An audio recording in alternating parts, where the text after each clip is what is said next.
do you care about what the fans think about your music? I mean, like, do you take their opinions in the music making, or? No, I think taking your fans' opinion into music making could it's like a knife pointed at your heart. I think it's the worst thing you could do. It's a cancer that will only grow and destroy you.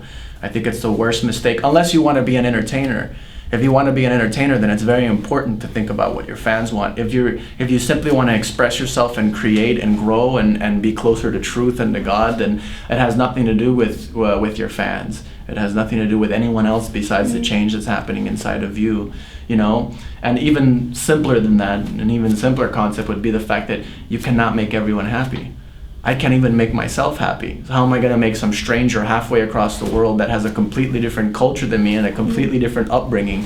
How do I make this person happy? And how do I assure that I'm relating with them when I come from the equator? How can I relate when I come from a place where there is no winter? How do I relate to this person that comes from a place that's all winter, you know, and no music, and mine is all, you know, it's ridiculous, you know. So it's the worst mistake you can make as a creative person. If you want to be an entertaining person, if you want to entertain, then it's the most important aspect of what you're doing. But I've chosen a different path. So. Although they're quite related, you know, like when you're on stage, you kind of somehow expected to entertain people as well. Definitely. Playing live is probably the big exception. You know, she asked me about making music, about creating a record, and that's completely personal. You're in a small room by yourself, isolated from the world. Playing the material in front of people is very much, in a way, you are entertaining them. I like to think of it more as, at least from where I'm coming from, is that you're sharing with them. And part of sharing means that they are part of it.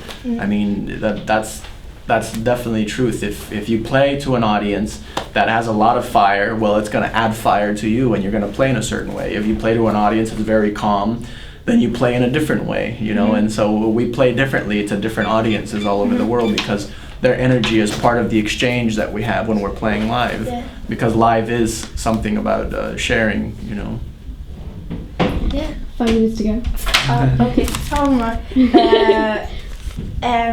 What are you most proud of that you have achieved so far? I don't know. There's so much.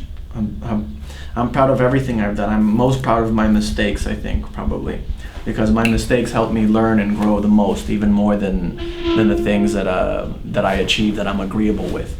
My mistakes and my conflicts are the only way that I move forward. Just like in any story, in any humans, we need conflict in order to move forward and to grow and to learn and to become closer, you know. And it's just like novels or books or films. Imagine a film without a conflict. Imagine what a boring film it would be. Imagine everything's nice, and then in the middle everything gets better, and in the end it's even better. You know, you've never seen a film like this because no one would want to watch it. There's always some sort of conflict, something for the main character to overcome. Once he overcomes the conflict, he learns something new, and the final act is how he applies that new knowledge. You know, the outcome could be positive or negative. He could end up doing the same thing he did at the beginning, or he can do something new, but he has gained knowledge. You know, and so I think conflict, I think my mistakes are my biggest achievements.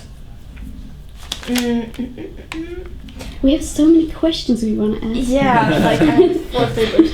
Have you come up with a new technique to structure songs? Because you are like doing separately and... Yeah, not yet. I want to. I hope to. I imagine, again, speaking about conflict, I imagine it will cause conflict now. You know, because when you get into a rhythm and you don't do something new, conflict always arises. There can only be peace for so long. That's just the nature of the universe. And then conflict will come, and then I'll be forced to come up with a new technique, even if I haven't come up with it on my own. You know, life will make me do something different. So I'm hoping I'll get there soon. I'm wondering, your moves on stage, have you practiced them, or did they just come to you? No. See, practicing would be entertainment, and that's sort of what I was talking about before, where live could be entertainment or it could be sharing. So what we see is just you in the mood?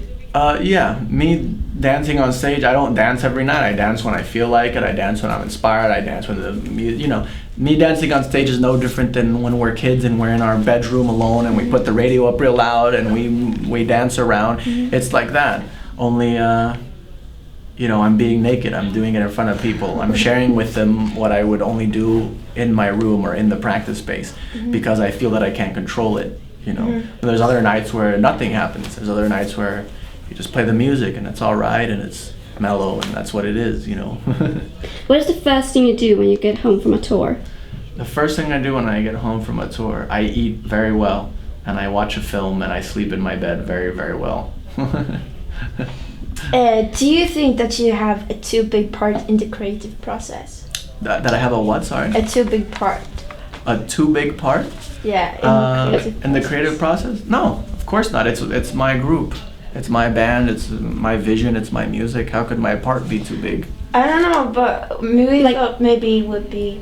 Maybe are you scared that you one day will wake up and be completely blank and you know you don't have... No. It would be like saying, are you scared that you'll wake up one day and you won't think?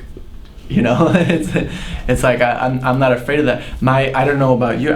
I think yours also. If you stop and think about it, when you wake up, what's the first thing that you do really? Your mind is already going. Your mind says, oh, I gotta be there at that time and I gotta get the camera because I'm supposed to do that interview. But first I gotta go this and I gotta pay, I gotta feed the dog, blah, blah, blah. And before you go to bed, what happens? You're going, oh, tomorrow I gotta set the alarm, I gotta wake up at 9 a.m. And all during the day, your mind goes like this. In fact, people that are much more evolved than any of us in this room spend their whole life trying to quiet the inner mind. You know, the monks and Buddhists, they spend their whole life, their one purpose in life is to be so close to God that they have no inner thought, you know. So to run out of thoughts is almost impossible. You have to study at it your whole life. My point is that creating and writing music is nothing special. It's only inner thoughts, and we have inner thoughts all the time. I always say, to me, composing is just putting a bucket underneath a leaky sink. The sink will always leak, and you just collect it and you use what you can, and other stuff you throw away, and you just do. But I will always be thinking. It's just the nature of man and woman, and it's the nature of people to think. But would you call yourself a restless person? Because you lived in different countries and you like traveled to Israel just because you felt you had to. Yeah. I consider myself a hungry person. Hungry? Yeah, I feel like I love to eat a lot of food and I love to eat a lot of knowledge. And that's just the way it is. I consider myself a curious person. I consider myself a person full of love. I love to live. I love to eat. I love to sleep. I love to make love. I love to... You just want a new experience all the time, like... Sure. You know, it's just that I just realize that there's so much out there beyond just where I live and where I sleep, you know? And I just, you know, like anyone else, when I sat in the classroom as a child, and as you read about all these stories and you're reading about history and you read about Gandhi or you read about this other person somewhere in some other part of the world, I imagine what is that part of the world like? Now as an adult, I can afford to go to that part of the world. I don't have to imagine. And so like I want to go there and I want to see it. I want to see where Gandhi lived. I want to see where Jesus lived. I want to see where Jesus died. I want to see where Hitler lived. I want to see where he died. You know, I want to see all of it. I want to touch everything. I want to try everything. I want to hear every sound. I want to see every beautiful mountain because we live in an era where we can. We live in an era where most of us can afford to fly somewhere. Most of us can afford. We live in an era where we can get on the phone or on the internet and we can meet somebody halfway across the world and say, hey, can you show me your country? Can you show me around your city? You know, and before that was a much more difficult thing to do. We have it easy now, you know. Yeah, thank you very much. Oh, no problem. Very nice talking to you. No problem. Thank you. Thank you.